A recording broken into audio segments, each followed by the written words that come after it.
6:16, as you mentioned, in this Veterans Day, the World War I Museum Memorial hosting a full day of special events. KCTV5's Savannah Rudisell is live there this morning with a preview of the celebration. Savannah, tell us what's happening today.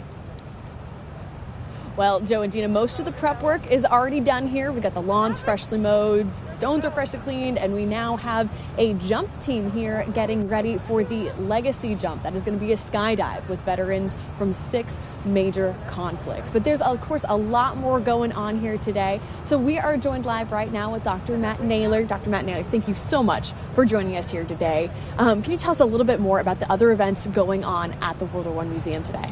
In addition to the legacy jump, at 10 o'clock, there's our public ceremony. Ordinarily, we'd be indoors for Veterans Day, but because of the pandemic, we can't do that, gather people indoors. So we're gathering on the memorial courtyard, socially distanced, a briefer ceremony than would typically, because it's a bit cool.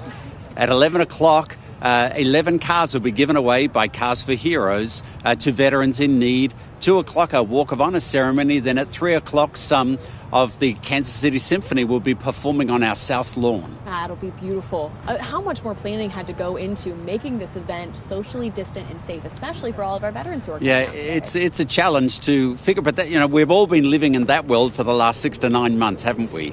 So what people will find when they visit the museum and memorial, they'll find firstly that there's not a lot of visitors. So it's a safer place to come to. There's plenty of room in the galleries. And then there's plenty of sanitation stations. Staff and volunteers and other patrons will be wearing masks. And so it's a good place to come to. And that, of course, is the case there for our ceremony. We want to make sure that we are still able to celebrate the service of our veterans and do that in a way which is safe. And this is a fantastic museum and a very well-known Veterans Day celebration. I know we have veterans across Kansas City and across the nation who absolutely love to come to this. And unfortunately, some of our veterans are in the at-risk population for COVID-19. What would you say to those who love to come out to this, who just can't make it out in person today? Firstly, we want to invite people to go to our Facebook page and where we'll be streaming the ceremony. So if you can't catch it, do that.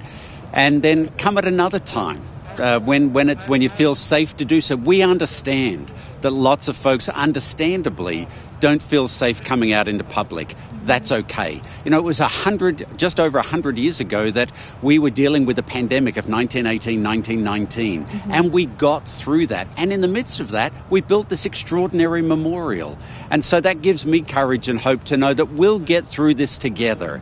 And then when we do, we're all going to be able to have great big celebrations, one with another. Until then, let's look after each other and take care. Absolutely. Yeah, this 2020 celebration really feeling like it's coming full circle here. Dr. Naylor, thank you very much. And coming up here, like we were talking about, this legacy jump will be happening at 7:30. That's in just over an hour.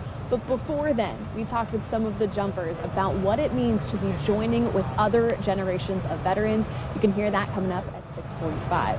Reporting live in Kansas City, Savannah Rudisell, KCTV5 News. So neat. Looking forward to that. Savannah, thank you.